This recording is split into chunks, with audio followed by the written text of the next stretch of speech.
هو القرآن والفرقان إليه تنصت الأكوان وفيه تعطر الآذان والقرآن. بسم الله الرحمن الرحيم. Assalamualaikum warahmatullahi wabarakatuh.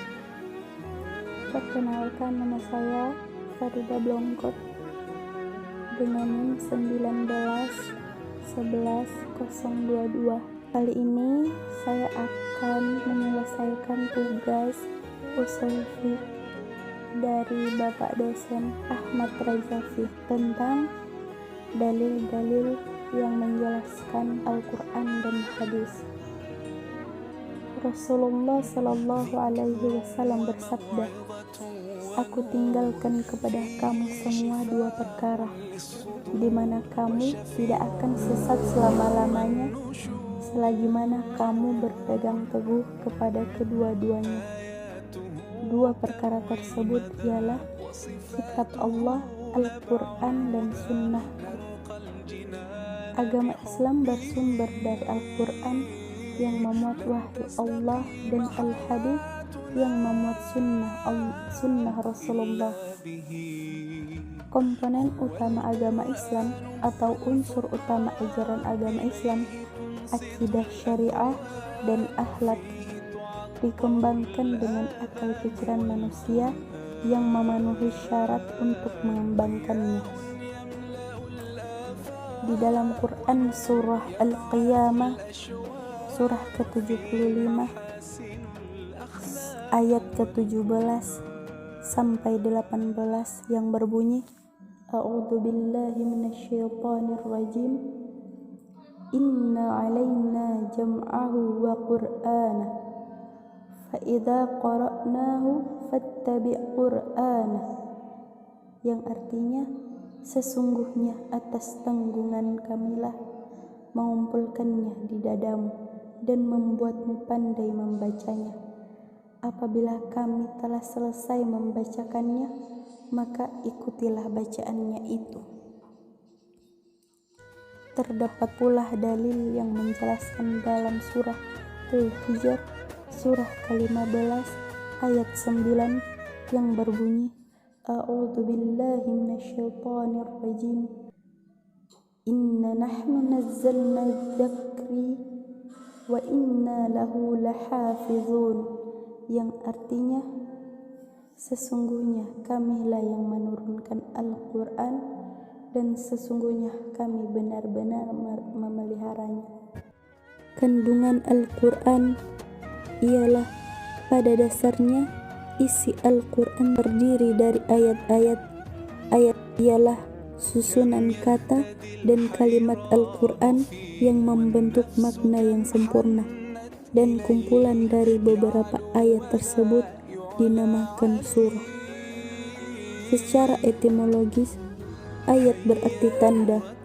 Hal ini dimaksudkan untuk mempermudah pemilahan makna-makna yang dikehendaki. Pengertian hadis. Al-hadis terbagi dua makna. Yang pertama, al-jadid, artinya baru.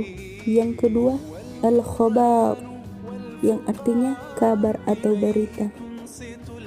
Hadis secara istilah ma udhifa ila nabi sallallahu alaihi wasallam qala au fi'lan au taqriran au sifah, segala sesuatu yang disandarkan kepada Nabi sallallahu alaihi wasallam, baik berupa perkataan, perbuatan, persetujuan ataupun sifat beliau. Fungsi utama hadis adalah untuk menjelaskan kehendak Allah dalam Al-Quran. Hal ini karena tidak semua hal dijelaskan secara rinci dalam Al-Quran.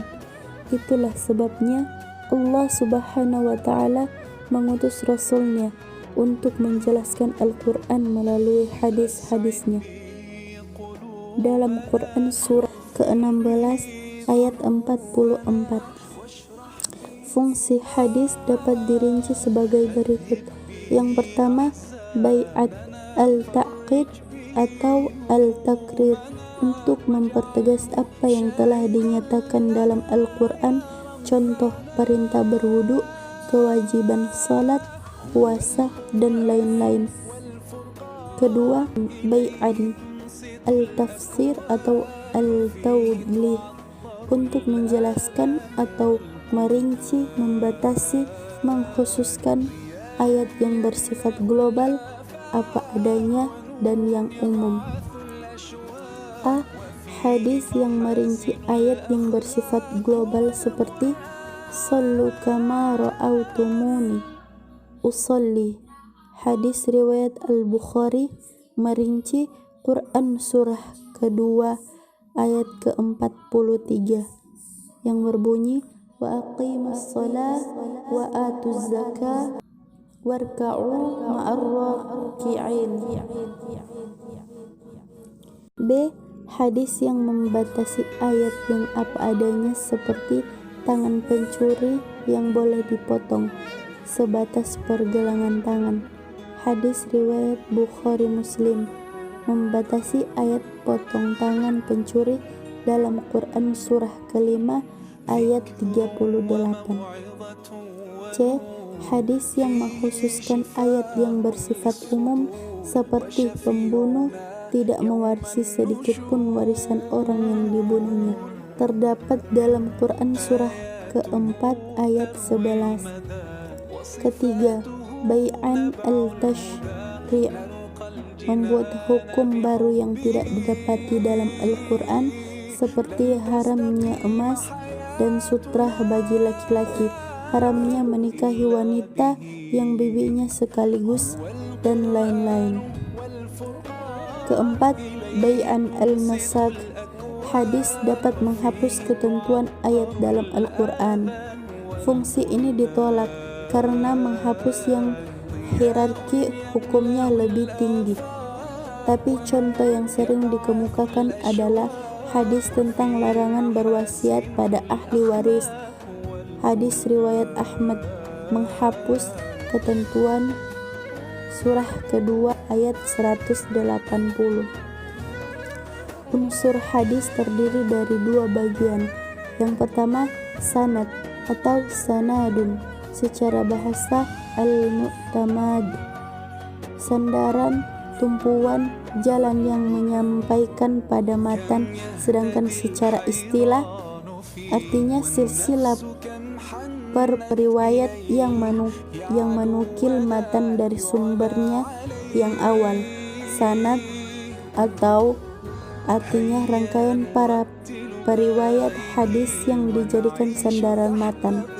Yang kedua, matanun, secara bahasa permukaan atau dataran yang keras, tampak dan menonjol, sedangkan secara istilah lafal hadis yang mengandung makna. Matan atau diartikan sebagai berita tentang hal ihwal Nabi sallallahu alaihi wasallam. Matan ini disebut sebagai inti hadis. Sekian dari penyampaian saya tentang dalil-dalil penjelas Al-Quran dan hadis. Bila ada kesalahan dalam mengucapkan kata, saya mohon maaf yang sebesar-besarnya. Billahi taufiq wal hidayah. Wassalamualaikum warahmatullahi wabarakatuh.